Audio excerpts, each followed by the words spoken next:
সুন্দর করে ধরবি।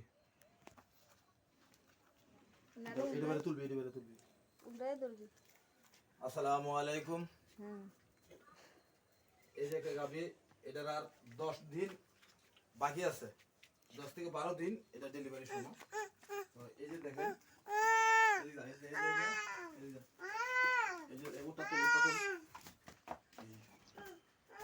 ওকে 10 দিন বাকি আছে।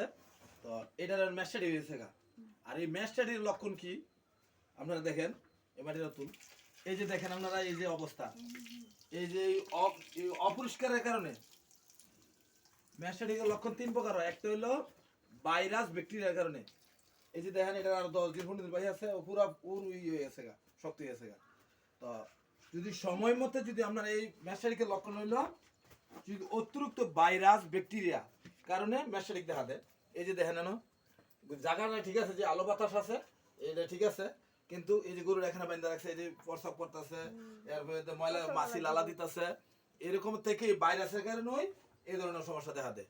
তো এখন প্রশ্ন করতেন অনেকে, বলে এখানে যে মনে করেন গরু বাঁধতেছে দিনে, তার রাতে তো আবার এখানে নেগা, দিনে এখানে বাঁধতেছে, দিনে যে বাঁধতেছে, এই যে এখানে দেখেন কি নোলা ধরছে, এই জায়গার থেকে যদি ওই সেনাটা যদি একটু তার বানগুলা মাইতে হয়, যখন 10-15 দিন হয় তার বানগুলা তার ননিগুলা ছেড়ে দেয়, তখন ওইটার থেকে সিজ দিয়ে ম্যাস্টাডিকের লক্ষণ দেখা দেয়। তো প্রত্যেকটি খামারের বলতেছি, যখন আপনারা গরু ডেলিভারির সময় হইব বা হইব, জায়গা যত পরিষ্কার রাখা যাবে। আর পুরানে প্রমাণ করছে পরিষ্কার পর্যন্ত ইমানের অঙ্গ।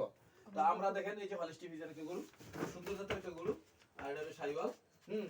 তো ভিডিওটা করার কারণ হলো, আমার একটা ভিডিও যদি বা একটা মানুষ যদি সচেষ্ট হয়, তাহলে আমার এই ভিডিওটা ছেড়া লাভবান।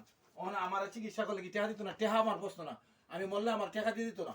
তো তার জন্য প্রশ্ন হলো কি, টেহা মানুষের সম্পদ না, সম্পদ হইলো একটা 18 কোটি মানুষের মধ্যে যে খামারিরা আছেন বা খামারের মানুষের যারা আছেন, তারা যদি একটু উপকার হয় আমার এই ভিডিওটা দেখিয়া।